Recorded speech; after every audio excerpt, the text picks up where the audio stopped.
कारण के मुख्य अतिथि आदरणीय प्रोफेसर राम जगत वर्मा जी, पूर्व सांसद, आदरणीय डीपी यादव जी, पूर्व सांसद, आदरणीय विजय यादव जी, आदरणीय सुलेमान साहब, राष्ट्रीय अध्यक्ष आईएनएल पार्टी, हमारे बीच में बैठे हुए मंच पर हमारी पार्टी के सभी राष्ट्रीय एवं प्रदेश कार्यकारिणी के पदाधिकारी, हमारे प्रदेश के अध्यक्ष जसवंत कटरिया जी, हमारे सभी जिलाध्यक्ष और हमारे सभी जिला के विधानसभा के ब्लॉक के सेक्टर के सभी पदाधिकारी और यहाँ पर आए हुए हमारे सभी अभिनंदनीय, वंदनीय, चरण स्पर्शनीय हमारे शुभचिंतक, हमारे हितैषी, हमारी जान के अपने जान देने वाले, हमको देख करके खुश होने वाले और हम जिनको देख करके खुश हो जाते हैं,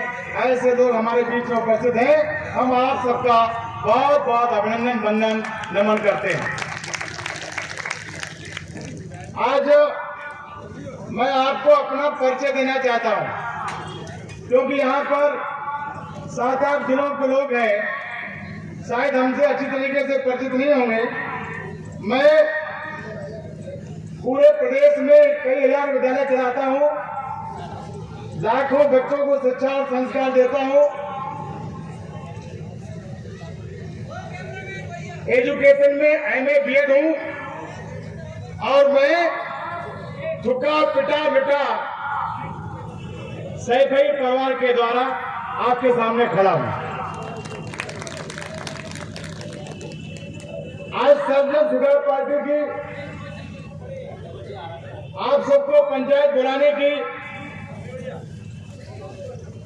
इसलिए जरूरत पड़ी है कि जब कोई बड़ा संकट आता है तब अपने ही लोगों को बुलाकर उस संकट पर विचार विमर्श किया जाता है कि अब भाई बताइए, ये विकराल समस्या है, इस विकराल समस्या का समाधान कैसे हो सकता है। हमारे सामने, हमारे बीच में, हमारे साथ, हमारे बीच में सब समाज के लोग बैठे हुए हैं। किसी को बुरा मानने की जरूरत नहीं है, लेकिन यदि हम दुखी हैं, पीड़ित हैं, तो हमें अपना कष्ट और पीड़ा कहने की भी अधिकार है। हमारा 40 वर्षों से हमारा घोष यादव समाज पीड़ित है, प्रताड़ित है। मैं आप सब लोगों से ये पूछना चाहूंगा कि यदि हम किसी के साथ खेत की सजारी करते हैं और सिंचाई, गुड़ाई, निराई बराबर करते हैं और जब फसल तैयार हो जाती है तो हम अपने सजार से कह देते हैं कि एक ट्रक लिए जाओ और मंडी में बेच देना, तो हमारा सजार ट्रक ले जाता है, मंडी में बेच देता है और पैसा अपने ही खाते में ट्रांसफर करवा देता है। जब उनसे पूछा आपने कि भाई हिसाब किताब कहाँ है, बोले ये बात है, वो बात है। गुंजाइश के लोग हैं हमारे लोग, हमारे लोगों ने सोचा कि भाई चलिए आगे अगली फसल पैदा करेंगे, उसमें देख लेंगे। तो वो अगली फसल भी पैदा की, उस फसल में भी पूरा सजार हमारा साफ कर गया। फिर तीसरी बार ताकत लगाई, फिर तीसरी बार फसल पैदा हुई, फिर तीसरी बार भी हमारा बेईमान सजार हमारा वही किया जैसा उसको करना था। इसके बाद चौथी बार बहुत ताकत लगाई, पूर्ण बहुमत की सरकार बनाई और पूर्ण बहुमत की सरकार बनाने के बाद भी ये फिर सजार पूरी की पूरी फसल अपने घर में, परिवार में, अपने गोद के लोगों को लुटा दिया। हमारे लोग टुकुर टुकुर करके देखते हुए रह गए। बताओ भाई, ये बात सही है कि नहीं? आप बताइए। हमारे बीच में कहते हैं कि एक बार धोखा खाए वो बाणवीर कहलाए और जो बार बार धोखा खाए वो गप्पूनाथ कहलाए। तो मैं आप सबसे पूछना चाहूंगा कि हम राजे रजवाड़ों की संतान है, हम जमींदारों की, राजाओं की संतान है, हमें इन्होंने गप्पूनाथ बना के रखा है। तो बताइए, आपसे पूछना चाहता हूँ कि हमें अपना हक चाहिए कि नहीं चाहिए? जोर से बोलिए, हमें अपना हक चाहिए कि नहीं चाहिए? और बेईमान सजाद से छुटकारा पाइए कि नहीं पाइए? मैं आप सबसे पूछना चाहता हूं कि सैफई परिवार को आप वोट क्यों देते हैं? आप सैफई परिवार को इसलिए वोट देते हैं कि यादव समाज की ताकत को बढ़ाएंगे, यादव समाज की प्रतिष्ठा को बढ़ाएंगे, यादव समाज की इज्जत को बढ़ाएंगे। लेकिन आपने जब जब सैफई परिवार को ताकत दी है तब तब उन्होंने गाजीपुर से लेकर के गाजियाबाद तक सभी प्रतिष्ठित यादवों पर बुलडोजर चलाने का काम किया। बड़ो भाई, किया कि नहीं किया? आप अपनी विरासत बरकरार रखना चाहते हो। आप पिता के बाद पुत्र, पुत्र के बाद पिता, पुत्र के बाद पुत्र अपनी विरासत बरकरार रखना चाहते हो, लेकिन गाजीपुर से गाजियाबाद तक सभी भोसले यादवों की विरासत क्यों खत्म करना चाहते हो? आप जो ताकत देते हो उससे डीपी यादव को बर्बाद किया जाता है, उससे अशोक यादव को बर्बाद किया जाता है, उससे हरिओम यादव को बर्बाद किया जाता है, उससे बूढ़े नगरिया के राजेंद्र सिंह, नरेंद्र सिंह को बर्बाद किया जाता है, उससे सीतापुर के रामपाल सिंह को बर्बाद किया जाता है, उससे लखनऊ के श्याम किशोर यादव को बर्बाद किया जाता है, उससे सभी यादवों को बर्बाद किया जाता है जो आप ताकत देते हैं। क्या आप इसलिए ताकत देते हैं? बोलो भाई।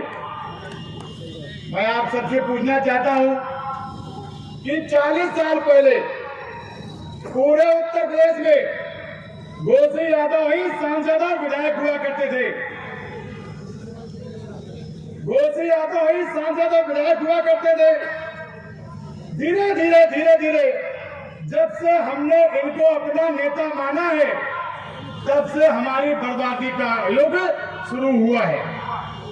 तब से हम बर्बाद हुए। हमारी सीटें किसी बहाने से छीन ले रहे, कन्नौज की छीन ले रहे, मैनपुरी की छीन ले रहे, फिरोजाबाद की छीन ले रहे, आजमगढ़ की छीन ले रहे, बदायूं की छीन ले रहे, सभी संभल की छीन ले रहे, सभी सीटें छीन ले रहे। मैं आपसे एक बात पूछना चाहूंगा कि हम लोगों के परिवार में 2-3 लड़के पैदा होते हैं तो हम लोग चाहते हैं कि कोई दरोगा बन जाए, कोई इंस्पेक्टर बन जाए, कोई वकील बन जाए, कोई डॉक्टर बन जाए। हम प्रयास करते हैं, उसके लिए मेहनत करते हैं। मैं आपसे पूछना चाहता हूं कि सैफई परिवार में इतने बच्चे हैं, इतनी बच्चियां हैं, इनका कोई डॉक्टर क्यों नहीं बनता? इनका कोई इंजीनियर क्यों नहीं बनता? इनका कोई वकील क्यों नहीं बनता? इनका कोई प्रोफेसर क्यों नहीं बनता? इनका कोई सरकारी नौकरी क्यों नहीं करता? इसलिए नहीं करता इनका कोई सरकारी नौकरी कि हमारे पुरखों ने इनको 100 साल का रजिस्टर्ड एग्रीमेंट करके रखा है कि आप राज करना और हम आपकी गुलामी करेंगे, हम आपको वोट देते रहेंगे। हमको इन सब बातों को क्या समझने की जरूरत नहीं है? हमको इन सब बातों को जानने की जरूरत नहीं है। आप कभी प्रतिक्रिया नहीं करते, आप कभी बोलते नहीं, आप कहते ठीक है ठीक है ठीक है। अरे क्या ठीक है? क्षमा सोबती उस भुजंग को जिसके पास गरल हो, क्षमा सोबती उस भुजंग को जिसके पास गरल हो, और उसको क्या जो दंतहीन, विषहीन और निर्बल। पनिया साहब के पीठ पर पैर रख दीजिए और पनिया साहब आपसे ये कहे कि जाओ बच्चू, तुमको हमने आज माफ कर दिया, नहीं तो हम काट लेते, तुम खत्म हो जाते। तो हम लोग जानते हैं कि तो पनिया साहब है, इसके काटने से कुछ होगा ही नहीं। फिर पलट कट के आता है, फिर एक लात और छाती पर रख देता है, तू करी का पे तो पनिया साहब तेरे चेहरे ही नहीं है।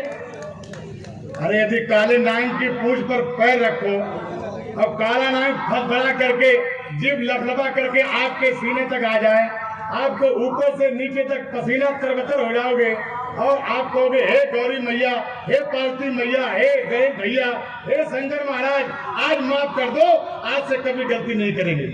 आप कभी फुसकारे ही नहीं, आप कभी अपनी ताकत दिखाए ही नहीं। आप कहते क्षमा क्षमा, कौन क्षमा आपकी मानता है?